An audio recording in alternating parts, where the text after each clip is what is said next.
ನಮಸ್ಕಾರ ಫ್ರೆಂಡ್ಸ್, ಹೇಗಿದ್ದೀರಾ? I hope ನೀವೆಲ್ಲ ಚೆನ್ನಾಗಿದ್ದೀರಾ ಅಂದ್ಕೊಂಡಿದ್ದೀನಿ. ನಾನು ಸಂಪತ್, ನೀವು ನೋಡ್ತಾ ಇರೋದು ಸಂಪತ್ ಮೀಡಿಯಾ ಚಾನಲ್. ಪ್ರತಿಯೊಂದು ವೀಡಿಯೋಸ್ಗಳು ನಿಮಗೆ ಉಪಯುಕ್ತವಾಗಿರ್ತದೆ ಅಂತ ಅಂದ್ಕೊಂಡಿದ್ದೀನಿ. ಇದು ಕೂಡ ಅತ್ಯಂತ ಉಪಯುಕ್ತವಾದಂಥ ಒಂದು ವಿಡಿಯೋ. ಥಂಬ್ನೇಲ್ ನೋಡಿ ಕೂಡ ನೀವು ನೋಡಿರ್ಬೋದು. ಎಲ್ಲೂ ಸ್ಕಿಪ್ ಮಾಡದೆ ನೀವು ಪೂರ್ತಿಯಾಗಿ ನೋಡೋದ್ರಿಂದ ಏನು ನಡೀತಾ ಇದೆ ಇವಾಗ ಮೀಡಿಯಾದಲ್ಲಿ ಅಥವಾ ಏನು ನ್ಯೂಸ್ದಲ್ಲಿ ನೋಡ್ತಾ ಇದೆ, ಸಂಕ್ಷಿಪ್ತವಾಗಿ ಕೆಲವೊಂದಿಷ್ಟು ಸಮಯದಲ್ಲಿ ನಿಮ್ಮ ಪೂರ್ತಿ ಆದಂಥ ಅರ್ಥವನ್ನು ಮಾಡಿಸ್ಲಿಕ್ಕೆ ಪ್ರಯತ್ನ ನಾನು ಮಾಡ್ತಾಯಿದ್ದೀನಿ. ರಾಷ್ಟ್ರ ವ್ಯಾಪ್ತಿಯಲ್ಲಿ ಕೂಡ ನೀವು ನೋಡ್ತಾ ಇರೋದು ಜೋರಾಗಿ ಚರ್ಚೆಗೆ ಕಾರಣ ಅಂತಂದರೆ ಏನು, ಒಂದು ದೇಶ ಒಂದು election, one nation one election ಅಂತ ನೀವು ನೋಡ್ತಾ ಇರ್ಬೋದು. ನಿಮಗೆ ಗೊತ್ತಿರುವ ಹಾಗೆ ಭಾರತ 1947ರಲ್ಲಿ ಸ್ವತಂತ್ರ ಆಗಿ 1951ಗೆ ಮೊದಲನೇ ಇಲೆಕ್ಷನ್ ಆಗುತ್ತೆ. ಅದು ನಿಮಗೆ ಗೊತ್ತು. ನಿಮಗೆ ಕೆಲವೊಂದಿಷ್ಟು ಮಾಹಿತಿಗಳನ್ನು ನಾನು ರಾಜಕೀಯ ಏನು ಇದರಲ್ಲಿ ಯಾವುದೇ ಎಡಪಂಥಿ ಮುಖಾಂತರ ಬಲಪಂಥಿ ಮುಖಾಂತರ ನಾನೇನು ಮಾತಾಡೋಕ್ಕೆ ಹೋಗಲ್ಲ. ನಾನು ಇನ್ಫಾರ್ಮೇಷನ್ ವಿಡಿಯೋ ಆಗಿರೋದ್ರಿಂದ ನಾನು ಯಾವುದೇ ರೀತಿಯಿಂದ ಪಕ್ಷಕ್ಕೆ ಸೀಮಿತವಾದಂಥ ಮನುಷ್ಯ ಅಲ್ಲ. ಪಕ್ಷ ರಹಿತವಾದಂಥ ಒಂದು ವಿವೇಚನೆಗೆ ಸಂಬಂಧಪಟ್ಟಂಗೆ ನಿಮಗೆ ವಿಡಿಯೋನ ಮಾಡ್ತಾಯಿದ್ದೀನಿ. ಭಾರತದಲ್ಲಿ ಇದೇನು ಮೊದಲನೇ ಬಾರಿ ಏನೂ ಅಲ್ಲ, ಇದು ಮೊದಲು ಕೂಡ ಇತ್ತು. 1951-52ರಿಂದ 1967ರವರೆಗೆ ಸತತವಾಗಿ ನಿರಂತರವಾಗಿ 4 Lok Sabha election one nation one election ಸಿಸ್ಟಮ್ನಲ್ಲೇ ಇತ್ತು. ಇದು ನಿಮಗೆ ಗೊತ್ತಿರಲಿ. ಯಾಕಂದರೆ ತುಂಬ ಹೊತ್ತಿನ ನಂತರ ಕೆಲವೊಂದು ವಿಷಯಗಳನ್ನು ನಾವು ಮರಿತೀವಿ. ಅದನ್ನು ನಾನು ಮೆಲುಕು ಹಾಕಲಿಕ್ಕೆ ಪ್ರಯತ್ನವನ್ನು ಮಾಡ್ತಾಯಿದ್ದೀನಿ. ಏನಪ್ಪ ಇದರಲ್ಲಿ ಅಂತಂದರೆ, ಲೋಕಸಭಾ ಆಗಿರ್ಬೋದು, ರಾಜ್ಯಸಭಾ ಆಗಿರ್ಬೋದು, ಪಂಚಾಯತ್ ಆಗಿರ್ಬೋದು ಅಥವಾ ನಗರ ಪಂಚಾಯತ್ ಏನು ಮುನ್ಸಿಪಾಲಿಟಿ ಕಾರ್ಪೊರೇಷನ್ಸ್ ಏನಂತವೆ, ಇದು ಒಂದೇ ಸಮಯದಲ್ಲಿ ಇದನ್ನು ಇಲೆಕ್ಷನ್ ಮಾಡ್ತಾರೆ. ನೆನಪಿರಲಿ, ಇದೇನು ಒನ್ ನೇಷನ್ ಒನ್ ಇಲೆಕ್ಷನ್ ಏನಂತವೆ, ಒಂದು ದೇಶ ಒಂದೇ ಚುನಾವಣೆ. ಈ ಸಿಸ್ಟಮ್ ಭಾರತದಲ್ಲಿ ಈಗ ಬರ್ತಾ ಇದೆ. ಇದು ಚರ್ಚೆಗೆ ತುಂಬ ಅನುವು ಮಾಡಿಕೊಡ್ತಾ ಇದೆ. ನ್ಯೂಸ್ ಪೇಪರ್ ಆಗಿರ್ಬೋದು, ವಿಡಿಯೋ ಚಾನಲ್ಸ್ ಆಗಿರ್ಬೋದು, ಸಾಕಷ್ಟು ನಿಮ್ಮ ಡಿಜಿಟಲ್ ಪ್ಲ್ಯಾಟ್ಫಾರ್ಮ್ದಲ್ಲಿ ಇದೇ ನ್ಯೂಸ್ ಹರಿದಾಡ್ತಾ ಇದೆ. ಸೊ ಭಾರತ ಏನು ಮೊದಲನೇದಲ್ಲ. ಭಾರತಕ್ಕಿಂತ ಮೊದಲು ಆಲ್ರೆಡಿ ಹಂಗರಿ ದೇಶ ಆಗಿರ್ಬೋದು, ಪೋಲ್ಯಾಂಡ್ ಆಗಿರ್ಬೋದು, ಸೌತ್ ಆಫ್ರಿಕಾ ಆಗಿರ್ಬೋದು, ಬೆಲ್ಜಿಯಂ ಆಗಿರ್ಬೋದು, ಇಂಡೋನೇಷ್ಯಾ ಆಗಿರ್ಬೋದು, ಈಗ ಸದ್ಯದಲ್ಲಿ ನೀವು ಸ್ವೀಡನ್ ಕೂಡ ಒನ್ ನೇಷನ್ ಒನ್ ಇಲೆಕ್ಷನ್ ಸಿಸ್ಟಮ್ನ ಜಾರಿಗೆ ತಂದು ಅದು ಇಲೆಕ್ಷನ್ ಕೂಡ ನೆರವೇರಿಸಿದೆ. ಭಾರತದಲ್ಲಿ ಇದನ್ನು ಎಕ್ಸಿಕ್ಯೂಟಿವ್ ಆಗಿ ಕಾರ್ಯರೂಪಕ್ಕೆ ತರಲಿಕ್ಕೆ 8 ಜನದೊಂದು ಹೈ ಲೆವೆಲ್ ಕಮಿಟಿ ಅಂಥೇಳಿ ಒಂದು ಸ್ಥಾಪನೆ ಮಾಡ್ತಾರೆ. ಅಂದರೆ ಒಂದು ಪ್ಯಾನಲ್ ರೆಡಿ ಮಾಡ್ತಾರೆ. ಈ ಪ್ಯಾನಲ್ದಲ್ಲಿ 8 ಜನ ಇರ್ತಾರೆ. ಇದನ್ನು ಸ್ಟಡಿ ಮಾಡಲಿಕ್ಕೆ, ಇದನ್ನು ಹೆಂಗೆ ಮಾಡಬೇಕು, ಇದು ಇಂಪ್ಲಿಮೆಂಟ್ ಮಾಡಲಿಕ್ಕೆ ಒಂದು ವರದಿ ಸಲ್ಲಿಸಬೇಕಾಗುತ್ತೆ. ಒಂದು ಕಮಿಟಿನ ರೆಡಿ ಮಾಡ್ತಾರೆ. ನೀವು ಪಂಚಾಯತ್ನಲ್ಲಿ ನೋಡಿರ್ಬೋದು, ಪಂಚಾಯತ್ ಸಾಕಷ್ಟು ಡೆವಲಪ್ಮೆಂಟ್ಗೋಸ್ಕರ ಒಂದು ವರದಿ ಮಾಡಲಿಕ್ಕೆ ಅಥವಾ ಇದನ್ನು ಸಮರ್ಥನೆಗೊಳ್ಕೋಬೇಕು ಅಥವಾ ಇದನ್ನು ಕಾರ್ಯರೂಪಕ್ಕೆ ಹೆಂಗೆ ತರಬೇಕಂದ್ರೆ ಒಂದನ್ನು ಪ್ಯಾನಲ್ ರೆಡಿ ಮಾಡಿಬಿಟ್ಟು ಅವರು ಸ್ಟಡಿ ಮಾಡ್ತಾರೆ. ಸಮಾಜದಗೋಸ್ಕರ ಎಲ್ಲ ಮೂಲೆಯಲ್ಲೂ ಕೂಡ ಸ್ಟಡಿ ಮಾಡ್ತಾರೆ. ಇದನ್ನು ಇಂಪ್ಲಿಮೆಂಟ್ ಮಾಡೋದ್ರಿಂದ ಅಡಚಣೆಗಳೇನಾಗ್ಬೋದು, ಅಡಚಣೆಗಳಾದರೆ ಅದನ್ನು ಹೆಂಗೆ ಸಾಲ್ಟ್ ಔಟ್ ಮಾಡಬೇಕು, ಅಂದರೆ ಇದನ್ನು ಪ್ಲ್ಯಾನನ್ನು ಇಂಪ್ಲಿಮೆಂಟ್ ಮಾಡಲಿಕ್ಕೆ ಯಾವುದೇ ಒಂದು ಯೋಜನೆ ತರಬೇಕಾದ್ರೆ ಒಂದು ವರದಿ ಸಲ್ಲಿಕೆ ಇದ್ದೇ ಇರುತ್ತೆ. ಅದಕ್ಕೊಂದು ಯೋಜನೆ ಅಂತ ಹೇಳ್ಬೋದು ಅಥವಾ ಒಂದು ಕಮಿಟಿ ಇರ್ತದೆ. ಅದು ಕಮಿಟಿಗೆ ಅಧ್ಯಕ್ಷರಿರ್ತಾರೆ. ಅವರು ಪ್ಯಾನಲ್ದಲ್ಲಿ ಎಲ್ಲರೂ ಕೂಡ ಅದನ್ನು ಸ್ಟಡಿ ಮಾಡ್ತಾರೆ. ಸ್ಟಡಿ ಮಾಡಿ ಪ್ರತಿಯೊಬ್ಬರು ಒಂದು ಒಪಿನಿಯನ್ ರೆಡಿ ಮಾಡಿಬಿಟ್ಟು ಒಂದು ಬುಕ್ಕನ್ನ ಬರೀತಾರೆ. ಆ ಯೋಜನೆಯ ಬುಕ್ಕಲ್ಲಿ ಯಾವ್ಯಾವ ಪಾರ್ಟಲ್ಲಿ ಏನೇನು ಇದೆ ಸಮಸ್ಯೆಗಳನ್ನ, ಆ ಸಮಸ್ಯೆಗಳನ್ನ ಬಗೆಹರಿಸಲಿಕ್ಕೆ ಏನೇನು ಮಾಡಬೇಕು ಅದನ್ನೆಲ್ಲ ಬರೆದಿರ್ತಾರೆ. ಸೊ ಈ ಭಾರತದಲ್ಲಿ ಈ ಎಕ್ಸಿಕ್ಯೂಟಿವ್ ಒಂದು ಒನ್ ನೇಷನ್ ಒನ್ ಇಲೆಕ್ಷನ್ ತರಲಿಕ್ಕೆ ಒಂದು ಹೈ ಲೆವೆಲ್ ಕಮಿಟಿ ಅಂತಲೇ ಒಂದು ಕಮಿಟಿನ, ಅದರ ಹೆಸರೇ ಹೈ ಲೆವೆಲ್ ಕಮಿಟಿ ಅಂತಲೇ ಬರುತ್ತೆ. ಈ ಸ್ಕ್ರೀನ್ಶಾಟ್ ಕೂಡ ಬರುತ್ತೆ.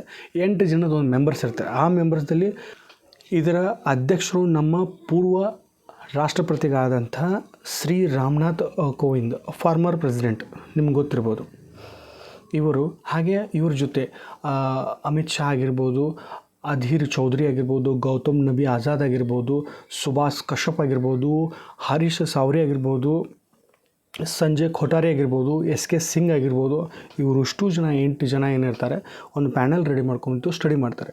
ಈ ಸ್ಟಡಿ ಮಾಡೋದ್ರ ಮುಖಾಂತರ ಈ ವರದಿ ಏನು ಬರ್ತದೆ 18,629 ಪೇಜ್ಗಳ ಒಳಗೊಂಡಿದೆ ಈ ಒಂದು ಬುಕ್ಕು. ಈ ಬುಕ್ಕನ್ನು ಸ್ಟಡಿ ಮಾಡಲಿಕ್ಕೆ 191 ದಿನ ತೆಗೆದುಕೊಂಡಿದ್ದಾರಂತೆ. ಸೊ ಇಷ್ಟೊಂದು ಸ್ಟಡಿ ಮಾಡಿದ್ದಾರೆ ಅಂತಂದರೆ ಏನಾದರೂ ಅರ್ಥಗರ್ಭಿತವಾಗಿರಲೇಬೇಕು. ಇದನ್ನು ನೆನ್ಪಿಟ್ಕೊಳ್ಳಿ. ಗೆಳೆಯರೆ, ಹಾಗಾದರೆ ಈ Kovind committee, high level committee ಏನಂತ ಕರಿತೇವೆ, ಈ ರಿಪೋರ್ಟ್ ವರದಿ ಏನು ಹೇಳ್ತೀವಿ, ಸೆಮ್ಯುಲೇಷನ್ ಎಲೆಕ್ಷನ್ಸ್ ಇನ್ ಇಂಡಿಯಾ ಅಂತ ಹೇಳುತ್ತೆ.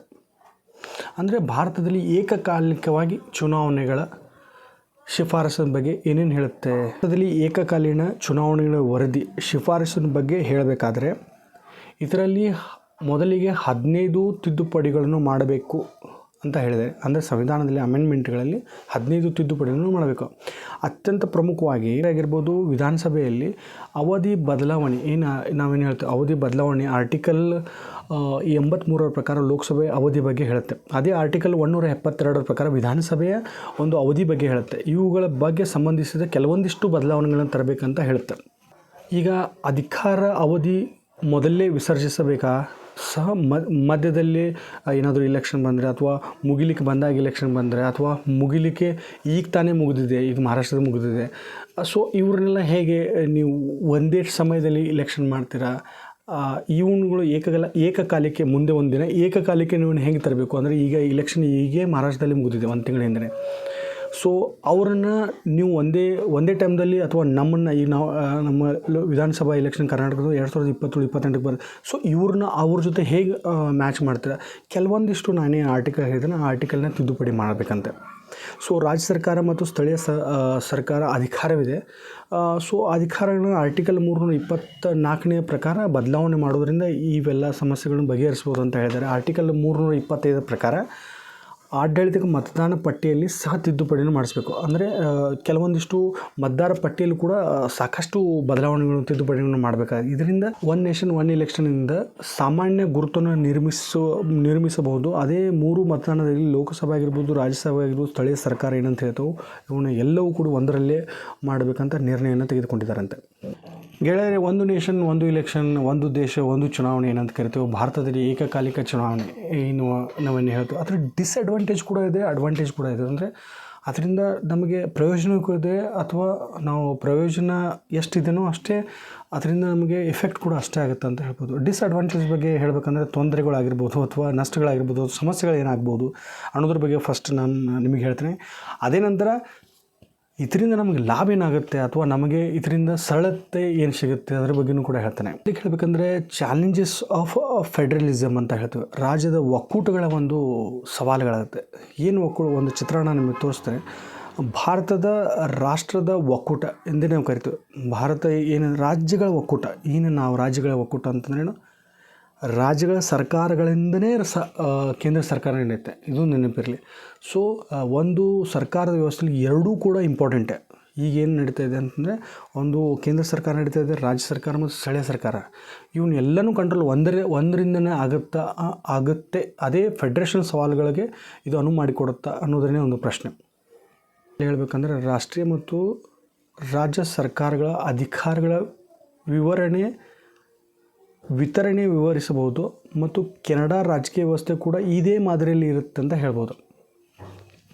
ಎರಡನೇದಾಗಿ ಸಮಸ್ಯೆ ಅಂತಂದರೆ ಲಾಜಿಸ್ಟಿಕ್ಸ್ ಕಾಂಪ್ಲೆಕ್ಸಿಟೀಸ್ ಅಂತಂದರೆ ಏನು ಸರಕುಗಳು ಅಥವಾ ನಿರ್ವಹಣೆ ಅಂತ ಹೇಳ್ಬೋದು, ಅಥವಾ ಸರಕುಗಳು ಸೇವೆಗಳಿಗೆ ಸಂಬಂಧಪಟ್ಟಂಗೆ ಸಮಸ್ಯೆಗಳನ್ನು ಎದುರು ಹಾಕ್ಸ್ಬೋದು. ನೀವು ನೋಡಿರ್ಬೋದು, EVM ಸಂಬಂಧಪಟ್ಟಂಗೆ ಸಾಕಷ್ಟು ಸಮಸ್ಯೆಗಳಾಗ್ಬೋದು. ಎಟ್ ಎ ಟೈಮ್ ಎಲ್ಲನೂ ಕೂಡ ಎಲೆಕ್ಷನ್ ಆಗೋದ್ರಿಂದ ಸೊ EVM ಮಷಿನ್ಸ್ಗಳನ್ನು ಎಲ್ಲರಿಗೂ ಎಲ್ಲ ಸ್ಥಳದಲ್ಲಿ ಕೂಡ ಅವ್ನು ರೆಡಿ ಮಾಡಬೇಕಾಗತ್ತೆ.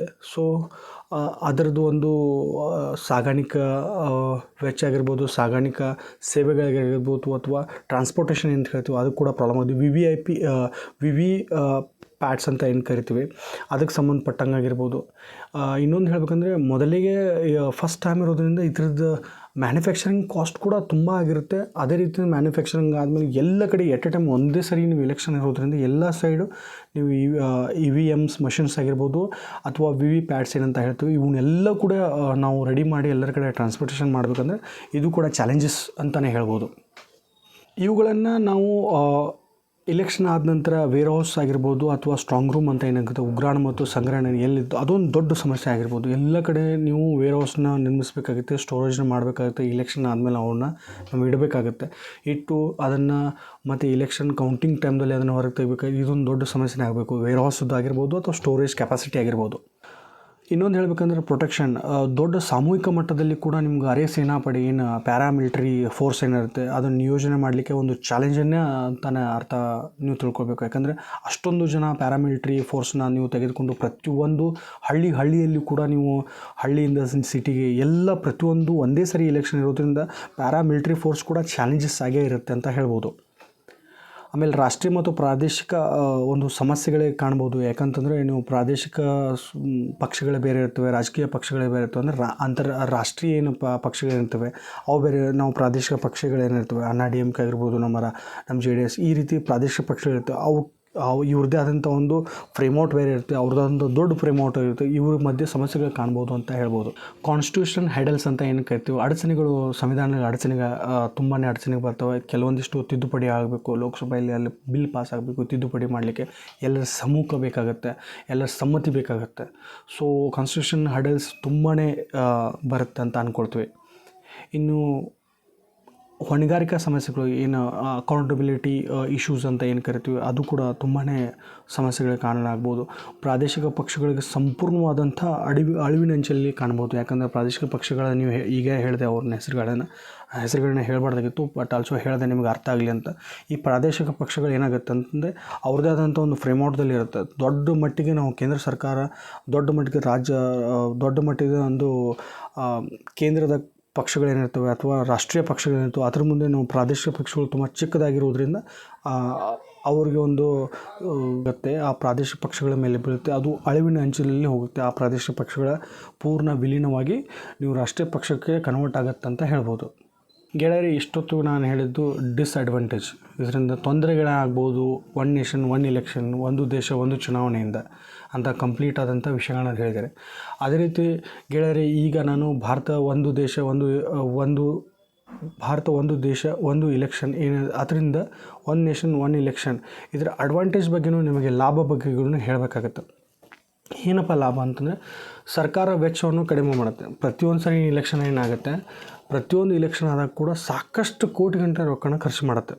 ಅದು VVP ಪ್ಯಾಡ್ ಆಗಿರ್ಬೋದು, ಅಥವಾ EVM ಮಷಿನ್ ಆಗಿರ್ಬೋದು, ಪ್ಯಾರಾಮಿಲಿಟರಿ ಫೋರ್ಸ್ ಆಗಿರ್ಬೋದು, ಪೊಲೀಸರಿಗಾಗಿರ್ಬೋದು, ಸಾಕಷ್ಟು ಸ್ಟೇಷನರಿ ವರ್ಕ್ಸ್ ಇರ್ತದೆ. ಸೊ ಸಾಕಷ್ಟು ವೆಚ್ಚ ಆಗುತ್ತೆ.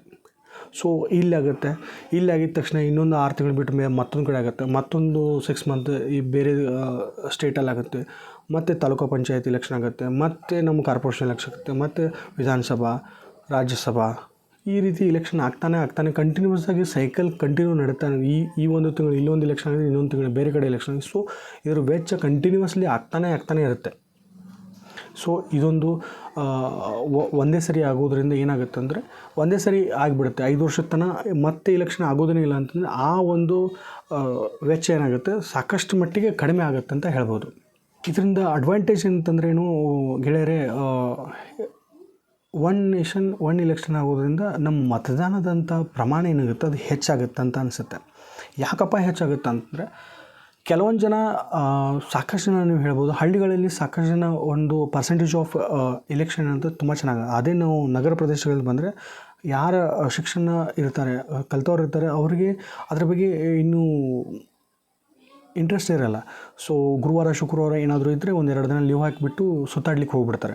ಸೊ 5 ವರ್ಷಕ್ಕೆ ಒಂದು ಸರಿ ಎಲೆಕ್ಷನ್ ಆಗೋದ್ರಿಂದ ಎಲ್ಲ ಕೂಡ ಒಂದೇ ಸರಿ ಆಗೋದ್ರಿಂದ, ಸೊ 5 ವರ್ಷಕ್ಕೆ ಒಂದೇ ಸರಿ ಬರೋದ್ರಿಂದ ಅವರು ಕೂಡ ಜಾಗೃತವಾಗಿ ತಮ್ಮ ಒಂದು ಮತದಾನವನ್ನು ಮಾಡ್ತಾರೆ ಅಂತ ಅನಿಸುತ್ತೆ. ಯಾಕಂದರೆ ಒಂದೇ ಸರಿ ಬರುತ್ತೆ, 5 ವರ್ಷಕ್ಕೆ ಒಂದೇ ಸರಿ ಚಾನ್ಸ್ ಸಿಗೋದ್ರಿಂದ ತಮ್ಮ ಬೇಕಾದಂಥ ಅಭ್ಯರ್ಥಿಗಳಾಗಿರ್ಬೋದು ಅವ್ರಿಗೆ ಸೊ ಎಲೆಕ್ಷನ್ಗೆ ಸಾಕಷ್ಟು ಪ್ರಮಾಣದಲ್ಲಿ ಹೆಚ್ಚಾಗುತ್ತೆ. ಪರ್ಸೆಂಟೇಜ್ ಆಫ್ ಮತದಾನ ಏನಂತ ಮತದಾನದ ಒಂದು ಪ್ರಮಾಣ ಏನಾಗುತ್ತೆ ಅದು ಸಾಕಷ್ಟು ಮಟ್ಟಿಗೆ ಗಣನೀಯವಾಗಿ ಇರುತ್ತೆ ಅಂತ ಹೇಳ್ಬೋದು ಈ ಒಂದು ವಿಷಯದಿಂದ. ಲಾಭ ಅಂತಂದರೆ ಏನಂದರೆ ಗೆಳೆಯರೆ, ಪ್ರಧಾನ ನೀತಿ ಮತ್ತು ಬೆಳವಣಿಗೆ ಮುನ್ನಡೆಯುವುದು ಅಂದರೆ ಕೋಡ್ ಆಫ್ ಕಂಡಕ್ಟ್ ಅಂತ ಏನು ಕರಿತೀವಿ, ನೀವು ನೀತಿ ಸಂಹಿತೆ ಅಂತ ಏನು ಕರಿತೀವಿ. ಅಂದರೆ ಏನಾಗುತ್ತೆ ಕೋಡ್ ಆಫ್ ಕಂಡಕ್ಟ್ ಅಂದರೆ, ನೀವೇನಾದರೂ ಎಲೆಕ್ಷನ್ ಜಾರಿಗೆ ಬಂದರೆ ನಿಮ್ಗೆ ಗೊತ್ತು ಯಾವುದೇ ರೀತಿಯಿಂದ ಬೆಳವಣಿಗೆಗೆ ಸಂಬಂಧಪಟ್ಟಂತೆ ಯಾವುದೇ ಯೋಜನೆಗಳಾಗಿರ್ಬೋದು ಅಥವಾ ಯಾವುದೇ ಬದಲಾವಣೆ ತರ್ತಕ್ಕಂಥ ಯಾವುದೂ ಡಾಕ್ಯುಮೆಂಟ್ಸ್ ಕ್ಲಿಯರೆನ್ಸ್ ಆಗಲ್ಲ, ಯಾವುದೇ ರೀತಿಯಿಂದ ಯೋಜನೆಗಳು ಬೆಳೆಯಲ್ಲ. ಸೊ ಆ ಒಂದು ಕೋಡ್ ಆಫ್ ಕಂಡಕ್ಟ್ದಲ್ಲಿ ಎಲ್ಲರೂ ಶಾಂತ, ಅವೆಲ್ಲ ಡಾಕ್ಯುಮೆಂಟರಿ ಯಾವುದೂ ಕೆಲಸ ನಡೆಯಲ್ಲ. ಸೊ ಪ್ರತಿಯೊಂದು 6 ತಿಂಗಳಿಗೊಮ್ಮೆ ವರ್ಷಕ್ಕೊಮ್ಮೆ ಹೀಗೆ ನಡೀತಾ ಇದ್ದರೆ ಸೊ ಬೆಳವಣಿಗೆ ಕುಂಠಿತವಾಗುತ್ತೆ. ಸೊ ಒಂದೇ ಸರಿಗೆ ನೀತಿ ಸಂಹಿತೆ ಕೋಡ್ ಆಫ್ ಕಂಡಕ್ಟ್ ಏನಾಗುತ್ತೆ, 1 ತಿಂಗಳೋ 20 ದಿವಸ ಏನಿರುತ್ತೆ. ಸೊ ಅಷ್ಟು ಒಂದು ದಿನ ಆದರೆ 5 ವರ್ಷಕ್ಕೆ ಒಂದೇ ಸರಿ ಆದರೆ 5 ವರ್ಷದ ಕೂಡ ನಿಮಗೆ ಯಾವುದೇ ರೀತಿಯಿಂದ ಕೋಡ್ ಆಫ್ ಕಂಡಕ್ಟ್ ಆಗಿರ್ಬೋದು, ಯಾವುದೇ ರೀತಿಯಿಂದ ಯೋಜನೆಗಳಿಗಾಗಿರ್ಬೋದು, ಯಾವುದೇ ರೀತಿಯ ಡೆವಲಪ್ಮೆಂಟ್ ಪ್ರೋಗ್ರಾಮ್ಸ್ಗಳೇನಾಗುತ್ತೆ ಯಾವುದೇ ಅಡಚಣೆ ಇಲ್ಲದೆ ಕೂಡ ಇದೇ ಸುಗಮವಾಗಿ ನಡೆಯುತ್ತೆ ಅಂತ ಹೇಳ್ಬೋದು. ಇದೇ ಒಂದು ಬೆಸ್ಟ್ ಪಾಯಿಂಟ್. ಯಾಕಂದರೆ ನೀವು ಒಂದು ವಿಧಾನಸಭಾ ಬಂತ ಅದಕ್ಕೊಂದು 20 ದಿನ 3 ತಿಂಗಳು ಆಯಿತಾ, 3 ತಿಂಗಳು ಮತ್ತೊಂದು ಎಲೆಕ್ಷನ್ ಬಂತು, ಕೋಡ್ ಆಫ್ ಕಂಡಕ್ಟ್ ಬಂತು, ರಾಜ್ಯಸಭಾ ಬಂತು, ಮತ್ತೊಂದು ಕೋಡ್ ಆಫ್ ಕಂಡಕ್ಟ್ ಬಂತು. ಸೊ ಎಷ್ಟು ಸಾರಿ ನೀವು ಕೋಡ್ ಆಫ್ ಕಂಡಕ್ಟ್ದಲ್ಲಿ ದಾಟಿ ನೀವು ಡಾಕ್ಯುಮೆಂಟ್ಸ್ ಕ್ಲಿಯರೆನ್ಸ್ ಆಗಿ ನೀವು ನಿಮ್ಮ ಕ್ಷೇತ್ರ ಆಗಿರ್ಬೋದು, ನಿಮ್ಮ ವೈಯಕ್ತಿಕ ಡಾಕ್ಯುಮೆಂಟ್ರಿ ಅಥವಾ ವೈಯಕ್ತಿಕ ಸಂಬಂಧಪಟ್ಟಿದಂಥ ದಾಖಲೆಗಳನ್ನು ತೊಗೊಂಡು ನೀವು ಏನಾದರೂ ಯೋಜನೆಗಳನ್ನು ನೀವು ಅದರ ಲಾಭ ಪಡಿಬೇಕಾದ್ರೆ ಇವೆಲ್ಲ ಹಡಲ್ಸ್ಗಳನ್ನ ಪಾಸ್ ಮಾಡೋದಕ್ಕಿಂತ ವರ್ಷಕ್ಕೆ ಒಂದು ಸರಿ ಒಂದು 20 ದಿನನೋ 1 ತಿಂಗಳು ಕೋಡ್ ಆಫ್ ಕಂಡಕ್ಟ್ ಆಗಿಬಿಟ್ರೆ, ಒಂದು ಸರಿ ಆಗಿಬಿಟ್ರೆ 5 ವರ್ಷ ನೋಡೋದು ಅಂತಿಲ್ಲ. ಸೊ ಈ ಒಂದು ಕೋಡ್ ಆಫ್ ಕಂಡಕ್ಟ್ಗಿಂತ ಏನು ಕೋಡ್ ಆಫ್ ಕಂಡಕ್ಟ್ ಅಂತೇನು ಹೇಳ್ತೀವಿ, ಇದಕ್ಕೆ ಸಂಬಂಧಪಟ್ಟಂಗೆ ಕೂಡ ರಿಲೀಫ್ ಆಗ್ತಾರೆ ಜನ ಅಂತ ಹೇಳ್ಬೋದು. ಸರ್ವಿಸ್ ಮ್ಯಾಟರ್ಸ್ ಏನು ಬರುತ್ತೆ, ಈ ಸರ್ಕಾರದೇನು ಹೆಚ್ಚಿನ ಸೇವೆಗಳಿಗೇನು ಸಂಬಂಧಪಡುತ್ತೆ ಅದು ಪ್ರಾಮುಖ್ಯತೆನೇ ಹೆಚ್ಚಾಗಿ ನಿಮ್ಮ ಕಡೆ ಲಕ್ಷ್ಯ ಕೊಡ್ಬೋದು. ಯಾಕಂದರೆ 5 ವರ್ಷದ ಮಟ್ಟ ಯಾವುದೇ ರೀತಿಯಿಂದ ಎಲೆಕ್ಷನ್ಗಳು ಆಗೋದು ಇಲ್ಲ ಇರೋದರಿಂದ ಸಾಕಷ್ಟು ಮಟ್ಟಿಗೆ ಜನಸಾಮಾನ್ಯರ ಬಗ್ಗೆ ಒಂದು ಫೋಕಸ್ ಏನು ಹೇಳ್ತೀವಿ, ಒಂದು ಫೋಕಸ್ ಆಗುತ್ತೆ ಅಂತ ಹೇಳ್ಬೋದು. ಈಗ ಒಂದು ಸ್ಟೇಟ್ದಲ್ಲಿ ಮತ್ತೊಂದು ಸರಿ ಎಲೆಕ್ಷನು ಎಲ್ಲರೂ ತಮ್ಮ ಕ್ಯಾನ್ವಸಿಂಗ್ ಮಾಡಿರ್ಬೋದು, ಅಥವಾ ಬೇರೆ ಬೇರೆ ಕೆಲಸದಲ್ಲಿ ಎಲ್ಲ ನಮ್ಮ MLA MPs ಇವೆಲ್ಲ ಬೇರೆ ಬೇರೆ ಕೆಲಸಕ್ಕೆ ಹಾಕಿಬಿಡ್ತಾರೆ. ಸೊ ಆ ಎಲೆಕ್ಷನ್ ಡ್ಯೂಟಿ ಹೋಗಿದ್ದಾರೆ ರೀ, ಅಲ್ಲಿ ಬೇರೆ ಕಡೆ ಹೋಗಿದ್ದಾರೆ, ಇವೆಲ್ಲ ನಾವು ಕೇಳಿದ್ದೇವೆ. ಸೊ ಒಂದೇ ಸರಿ ಎಲೆಕ್ಷನ್ ಆಗೋದ್ರಿಂದ ಅವ್ರಿಗೆ ಬೇರೆ ಏನೇ ಕೆಲಸ ಇರಲ್ಲ. ಫೋಕಸ್ ಆನ್ ನಿಮ್ಮ ಡೆವಲಪ್ಮೆಂಟ್ ಆಗಿರ್ಬೋದು, ನಿಮ್ಮ ಕ್ಷೇತ್ರ ಡೆವಲಪ್ಮೆಂಟ್ ಆಗಿರ್ಬೋದು, ನಿಮಗೂ ಕೂಡ ಒಂದು ಕ್ಲಿಯರೆನ್ಸ್ ಪಿಕ್ಚರ್ ಇರುತ್ತೆ. ಇವ್ರಿಗೆ ಯಾವುದೂ ಬೇರೆ ಕೆಲಸ ಇರಲ್ಲ. ಸೊ ನಮ್ಮದೇ ಕೆಲಸ 5 ವರ್ಷಕ್ಕೂ ಸರಿ ಎಲೆಕ್ಷನ್ ಇರುತ್ತೆ. ಸೊ ಒಂದು ಸರಿ ನಮ್ಮದು ಎಲೆಕ್ಷನ್ ಆಯಿತು, ನಮ್ಮ ಸಂಬಂಧಪಟ್ಟವರು ಅಭ್ಯರ್ಥಿಗಳು ಆಗಿದ್ದರೆ ಫೋಕಸ್ ಆನ್ ಯುವರ್ ಏರಿಯಾ ಅಷ್ಟೇ ನಿಮ್ಮ ನೆನ್ಪಿಟ್ಕೊಳ್ಳಿ. ಸೊ ಇದರಿಂದ ಏನಾಗುತ್ತೆ, ನಿಮ್ಮ ಸೇವೆಯ ಪ್ರಾಮುಖ್ಯತೆ ಏನಿರುತ್ತೆ, ನಿಮ್ಮ ಪ್ರಾಮುಖ್ಯತೆ ಹೆಚ್ಚಾಗಿ ನೀಡ್ತಾರೆ ಅಂತ ನನ್ನ ಅನಿಸಿಕೆ. ಫ್ರೆಂಡ್ಸ್, ಇದಾಗಿತ್ತು ಈ ವಿಡಿಯೋದಲ್ಲಿ 1 ನೇಷನ್ 1 ಇಲೆಕ್ಷನ್. ಈ ವಿಷಯ ನಿಮಗೆ ಇಷ್ಟ ಆಗಿದೆ ಅಂತ ತಿಳ್ಕೊಂಡಿದ್ದೀನಿ. 1 ನೇಷನ್ 1 ಇಲೆಕ್ಷನ್ ಸಂಬಂಧಪಟ್ಟಂಗೆ ಎಲ್ಲ ಕಂಪ್ಲೀಟ್ ಆದಂಥ ಮಾಹಿತಿಗಳನ್ನು ಕೊಟ್ಟಿದ್ದೀನಿ. ಇಂಡಿಯಾದಲ್ಲಿ ಮೊದಲಿಗೆ ಏನು ಇದು ಬಂದಿಲ್ಲ, ಮೊದಲಿಗೆ ಕೂಡ ಇತ್ತು, ಬೇರೆ ಬೇರೆ ಯಾವ ದೇಶದಲ್ಲಿ ಇತ್ತು. ಅದೇ ರೀತಿ ಅದರ ಅಡ್ವಾಂಟೇಜ್ ಆಗಿರ್ಬೋದು, ಡಿಸ್ಅಡ್ವಾಂಟೇಜ್ ಆಗಿರ್ಬೋದು, ನಿಮಗೆ ಅದರಿಂದ ಲಾಭ ಏನಾಗಿರ್ಬೋದು ಅಥವಾ ಚಾಲೆಂಜ್ ಏನು ಹಡಲ್ಸ್ ಇರುತ್ತೆ, ನಿಮ್ಮ ಹಡಲ್ಸ್ನ ಕ್ಲಿಯರ್ ಮಾಡಲಿಕ್ಕೆ ಅವರು ಕೂಡ ಎಲ್ಲ ಮುಂಜಾಗ್ರತೆ ಕ್ರಮಗಳನ್ನ ತೆಗೆದುಕೊಂಡಿದ್ದಾರೆ. ಬಿಲ್ ಕೂಡ ಪಾಸ್ ಆಗುವ ಸಾಧ್ಯತೆಗಳು ಕೂಡ ಇವೆ ಅಂತ ಹೇಳ್ಬೋದು. ಅದೇ ರೀತಿಯಿಂದ ಈ ಎಲ್ಲ ಮಾಹಿತಿಗಳನ್ನು ನೀವು ತಿಳ್ಕೊಂಡಿದ್ದೀರಾ ಅಂತ ಅಂದ್ಕೊಂಡಿದ್ದೀನಿ. ನಿಮಗೂ ಕೂಡ ಯೂಸ್ಫುಲ್ ಆಗಿದೆ. ಕೆಲವೊಂದಿಷ್ಟು ಕನ್ಫ್ಯೂಷನ್ ಕೂಡ ನಿಮಗಿರ್ಬೋದು. ಆ ಕನ್ಫ್ಯೂಷನ್ ಈ ವಿಡಿಯೋ ಮುಖಾಂತರ ನಿಮಗೆಲ್ಲ ಕಂಪ್ಲೀಟಾಗಿ ತಿಳುವಳಿಕೆ ಆಗಿದೆ ಅಂತ ತಿಳ್ಕೊಂಡಿದ್ದೀನಿ. ಹಾಗಾದರೆ ಕೇಳಿದರೆ ನಿಮ್ಮ ದೃಷ್ಟಿಕೋನದಿಂದ ಇದು ಎಷ್ಟರ ಮಟ್ಟಿಗೆ ಒಂದು ಲಾಭದಾಯಕ ಆಗಿರ್ಬೋದು, ಅಥವಾ ನಿಮಗೆ ಎಷ್ಟರ ಮಟ್ಟಿಗೆ ಇದು ಒಳ್ಳೆಯದು ಕೆಟ್ಟದ್ದು ಆಗ್ಬೋದು ಅಂತ ಕಮೆಂಟ್ ಮೂಲಕ ನನಗೆ ತಿಳಿಸ್ತೀರಾ ಅಂದ್ಕೊಂಡಿದ್ದೀನಿ. ಯಾಕಂದರೆ 1 ನೇಷನ್ 1 ಇಲೆಕ್ಷನ್ ಒಬ್ಬೊಬ್ಬರ ಅಭಿಪ್ರಾಯ ಬೇರೆ ಬೇರೆ ಆಗಿರ್ತದೆ. ನನ್ನ ಅಭಿಪ್ರಾಯ ಪ್ರಕಾರ ಇದು ಒಳ್ಳೇದು ಅನಿಸಿರ್ಬೋದು, ನಿಮ್ಮ ಅಭಿಪ್ರಾಯ ಪ್ರಕಾರ ಇದು ಕೆಟ್ಟದ್ದು ಅನಿಸ್ಬೋದು. ಕೆಟ್ಟದ್ದು ಅನಿಸಿದರೆ ಏನು ಕೆಟ್ಟದ್ದು, ಏನು ಒಳ್ಳೇದು ಅನಿಸಿದರೆ ಏನು ಒಳ್ಳೆಯದು ಅನ್ನೋದು ನೀವು ಕಮೆಂಟ್ ಮುಖಾಂತರ ನನಗೆ ತಿಳಿಸಿದರೆ ನಮಗೂ ಕೂಡ ಖುಷಿಯಾಗುತ್ತೆ. ನಮ್ಮ ವ್ಯೂವರ್ಸ್ನು ಇದ್ರ ಬಗ್ಗೆ ಥಿಂಕ್ ಮಾಡ್ತಾರೆ, ತಿಳ್ಕೊಳ್ತಾ ಇದ್ದಾರೆ ಅಂತ ನಮ್ಗೆ ಕೂಡ ಅನಿಸುತ್ತೆ. ಇದೇ ರೀತಿಯಾದಂತಹ ಕಂಪ್ಲೀಟ್ ಇನ್ಫಾರ್ಮೇಷನ್ ವಿಡಿಯೋಗೋಸ್ಕರ ನೀವು ಸಂಪತ್ ಮೀಡಿಯಾ ಚಾನಲ್ನ ಪ್ಲೀಸ್ ಸಬ್ಸ್ಕ್ರೈಬ್ ಮಾಡಿ, ಲೈಕ್ ಮಾಡಿ, ಕಮೆಂಟ್ಸ್ ಮಾಡಿ. ನಿಮ್ಮ ಅನಿಸಿಕೆಗಳನ್ನು ನನಗೆ ಕಮೆಂಟ್ಸ್ ಮಾಡುವ ಮೂಲಕ ತಿಳಿಸ್ತೀರ ಅಂದ್ಕೊಂಡಿದ್ದೀನಿ. ಮತ್ತೊಂದು ಇನ್ಫಾರ್ಮೇಷನ್ ವಿಡಿಯೋದೊಂದಿಗೆ ಮತ್ತೆ ಭೇಟಿ ಆಗ್ತೀನಿ. ಅಲ್ಲಿವರೆಗೂ ನಮಸ್ಕಾರ.